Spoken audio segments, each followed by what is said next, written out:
Morning, everybody. Welcome back to Surf and Turf Garage. As you can see, we got a little bit of snow out there. You can see Winston's paw prints there going out to the backyard. Nothing too crazy, but all that came down in one session was green grass. But here we are back with the RXL. It's all dry. You can hear the plow trucks out there. But she's all dry. Ready to rock and roll. Clean. Nothing down there. Show you what we're going to be doing. Nothing too crazy. Just a few tinker items. I might hold off on redoing the front shocks. We'll see. They seem to be good to go. I may just dress up the springs and maybe just take them off and repaint them and do the springs and the bodies. I don't know. Excuse me, sorry. Yeah. It is a little cold out here, so give me a minute, get you guys set up. I'm going to try to get this propane heater going here. I'm gonna got one of these big buddy heaters here, or single or normal buddies. Just get the one plate on it. I'm gonna just screw in these. I have one of these sitting around.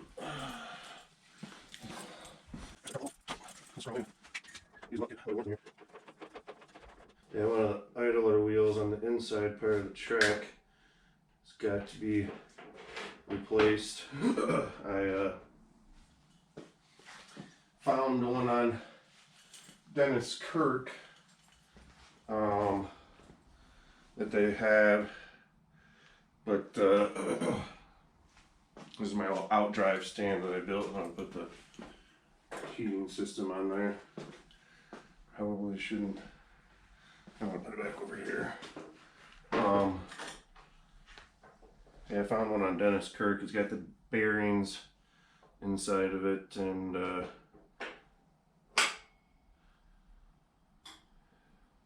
you got them in stock. It's only like $25. Not too bad of a price. But yeah, you gotta prime. Oh, there goes the pilot. I'll just let that go for a second, and then we'll spin that down to low. Almost caught my arm here, is all on fire. It's like a flame that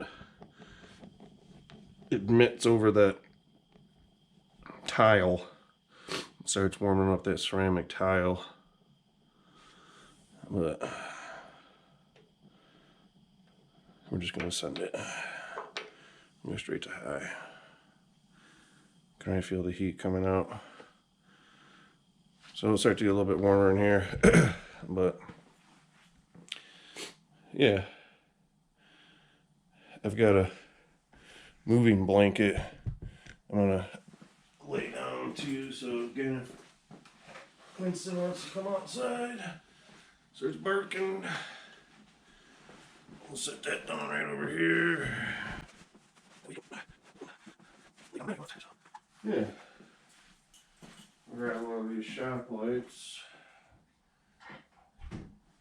Portable shop lights.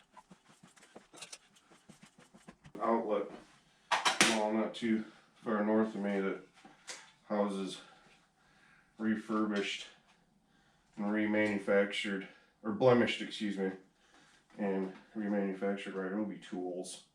And it's quite nice. You know, I'm not some professional by any means, but it is nice to have access to decent tools. While it warms up in here, I'm going to throw my coat on. But get down here and try to do this idler wheel action here. Make sure it's the right one before we order it. I do have a small box of spare parts, but I've got rear drive wheels that instead of the smaller idler wheels that I need, and yeah, so let's get you down in there and show you what I'm talking about. So this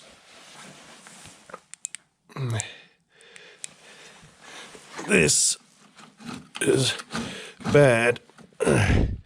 And again, I'm no technician of any sort, just your own shop mechanic, but I'm pretty sure it's attached by this bolt here, and then opposite, as you can see inside there, it's got a sister wheel opposed to it.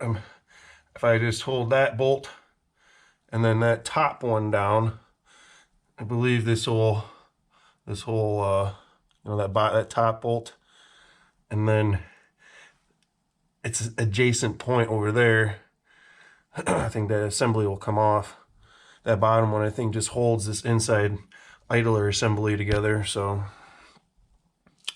yeah, stay tuned with me. I'll get some tools together and we'll see if we can't get it pulled off. Okay, so again, I'm not trying to change this outside one, I'm trying to change this inside one in here. You might not be so great, but 16 millimeter is what I've got. This is a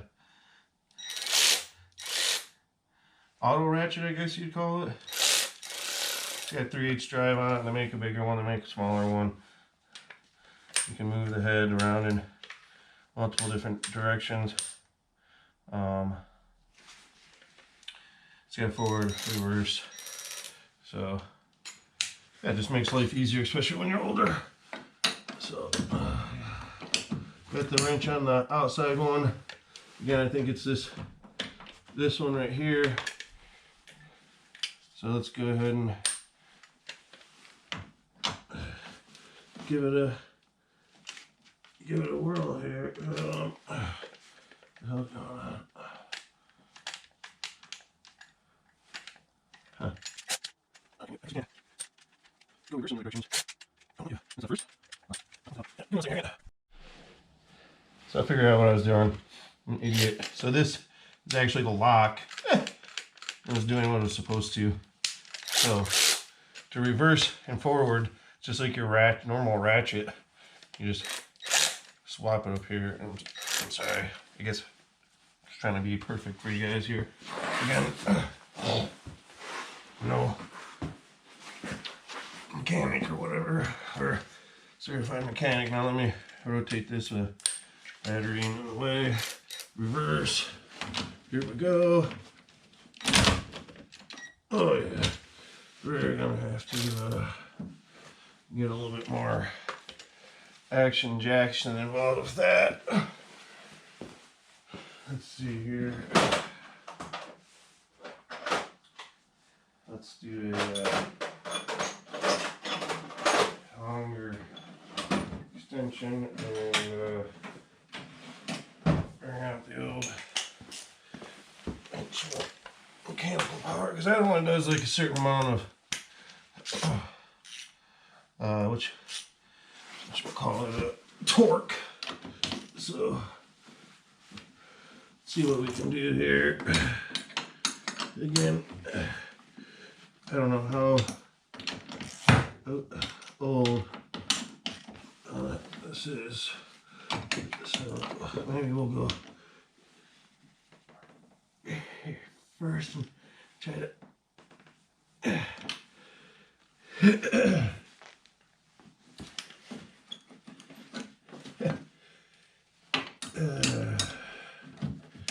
yeah, it's pretty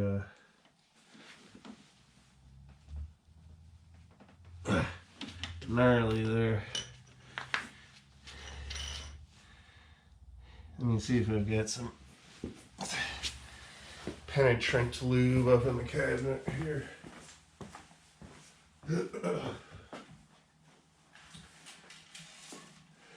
Certainly don't want to break anything, but at the same token, I do have the 2-up, the 95, still upstate at my buddy's place for the rest of the season in case we get any rideable snowfall up that way.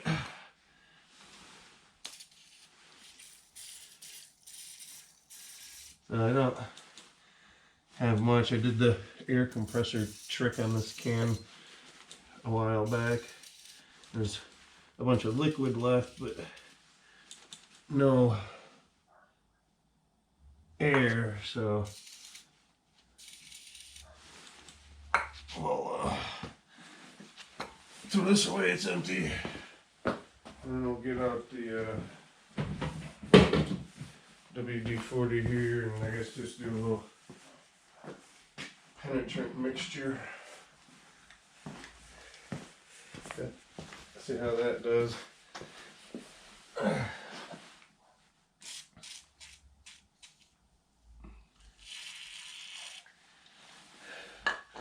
Winston's in there tripping, here's me talking. I'll let that sit for a second, I'll be back. Alright, well, in the meantime, while we let that top bolt there soak, I'm gonna address the other issue. So I guess this is a multi-stage thing, but I'll try to be quick. So you can see the pipes sticking out there, and here's the diffuser plate. The trailing arm should have been in the way, but you see that. See how much farther the tip is past the diffuser plate there. Someone did mention to me on one of my Polaris pages that it's going to have issues with snow congestion in the pipe. I was riding a weekend or so ago and noticed that yes, it was correct. There was some snow congestion in the pipe there. So it was a loss of power. It wasn't anything crazy like backfires or nothing. Just kind of, you know, just had to pin it and get out of the deeper snow. So as you can see, you've got an aftermarket can on it. I've had this sled for, I don't know, 2-3 years now. It's in really good condition for its age when I got it. Just put some TLC into it. My touring only has 2,000 miles on it, and the previous owner took really good care of it. And the header, expansion chamber, and the muffler on it are extremely clean. I have the stock coating on it and everything, and is in excellent shape. I'm all about riding the trails quiet and stock and everything. This is just my fun, you know, bang around sled. Even though it's in good condition, I don't mean bang around, but bang around sled. So problem that I had 2 weekends ago when I was riding. This is a Todd Klein. I think it's like a Generation 2. It's not the first one that came out that you'd see on their early YouTube videos. It was the one after that, after they refined it. As you can see, I put the spring in here temporarily, but as you can see, I just had a little bit of a rubber separation there. I'm going to fix that up, and then I'm going to add some more, I guess, material to this to lift it to see if I can't bring this height up. So give me a second, and I'll get this pulled off and over on the bench over there. Everybody likes to use these modified spring tools. I'll just use a nice pair of channel locks here, and I'm going to take this temporary spring off I put there and this one, and then hopefully I don't have to jimmy the rest of the exhaust off. It's not that big of a deal, but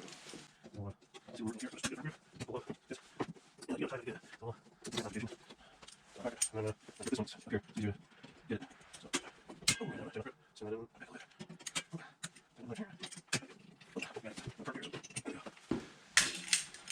Now, hopefully, I'll be able to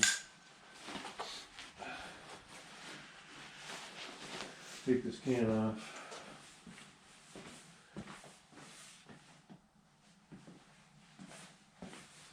So to go check on Winston out there, see what he was doing. No, I don't think I'm going to be able to. Really, I had these necks on here. Take a look. That's the part.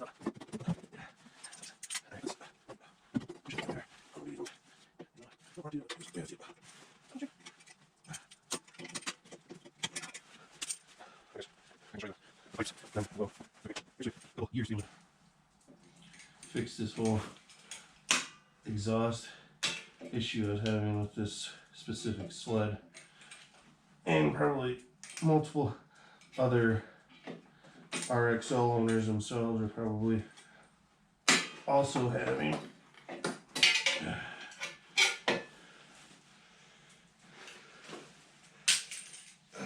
Okay, so I got all the exhaust springs off. Now what we can do is take this off in just one unit here.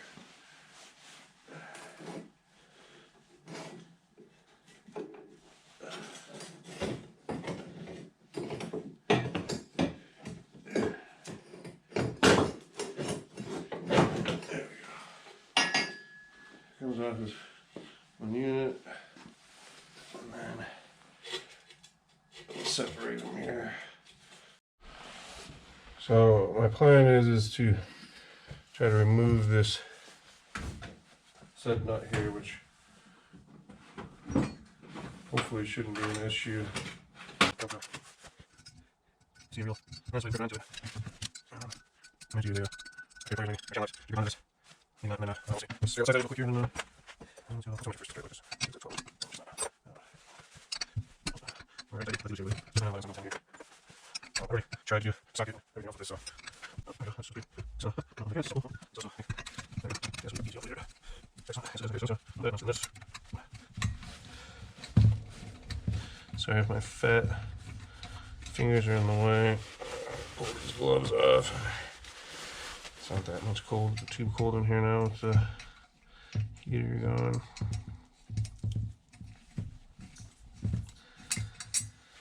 Alright, that was easy enough.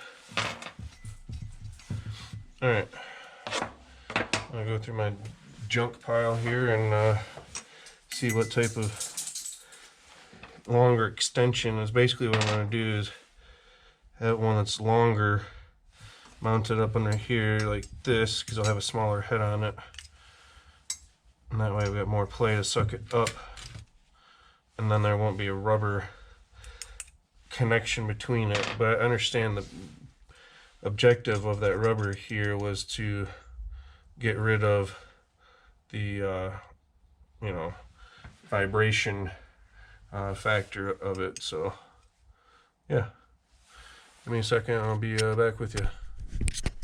Alright, while I got you here, I'm going to show you what I've grabbed out of the scrappetry here, put together. So I got this It'll give me the length I'm looking for here to try to pull the tail end of this pipe up closer to the snow diffuser. And then I'm just gonna throw a lock washer down. I'll go over the riser bar, a washer, close up a little bit of the space, and then this basically washer backed nut. So that'll be the new hardware for that. And then my attempts to raise even the back end of the bracket, which I'll take you over to see. I've got this little system here I'm going to try and use, and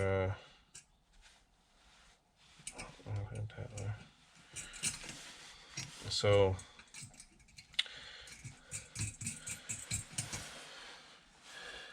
put that down this little spacer and then the bracket over, and then essentially there's this screw. I guess you could even go this way with it. There's a nut down there, so yeah, bear with me.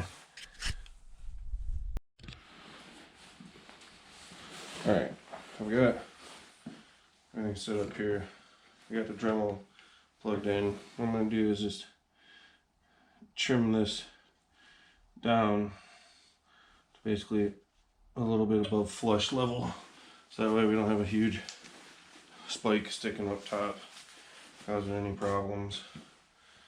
Got safety glasses on, gloves. Just going to use a Dremel cutting tool on it.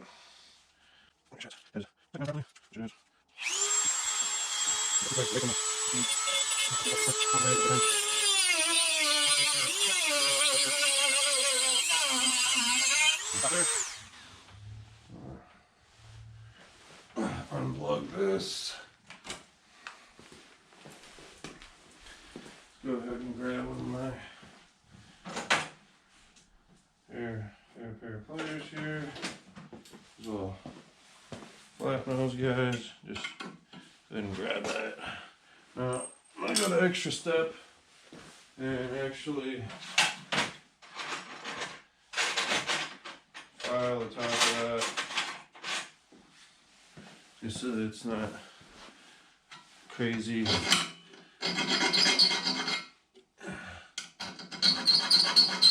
Probably killing you guys' ears, I'm sorry.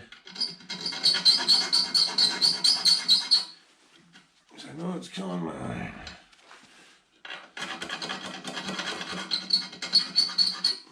There. Again, that's good enough for me. I'm gonna go ahead and cinch this guy down.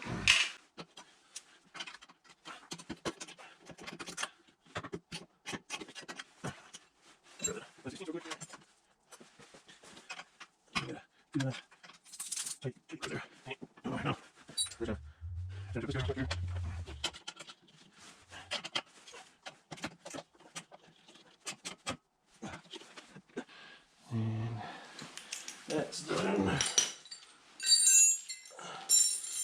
I'm gonna get a little crazy here. See if I can't put this new spring over here onto this gap, tighten that up. I'm gonna try my darndest here. See what we can't accomplish.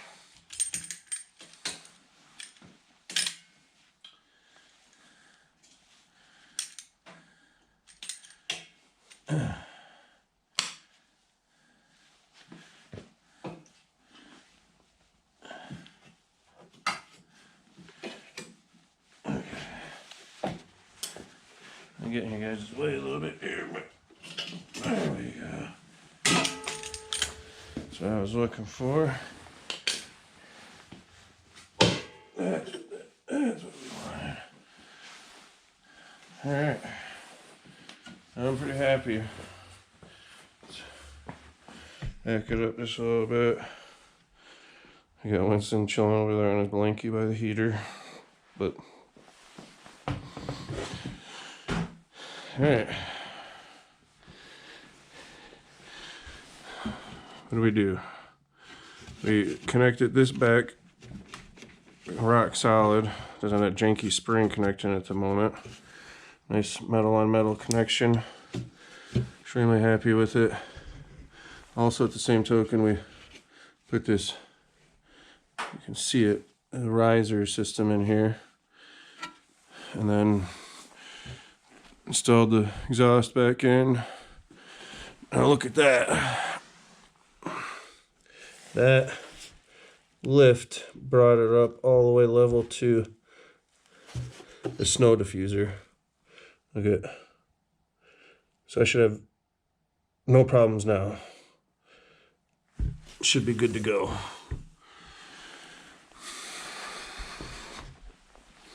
I'm pretty happy.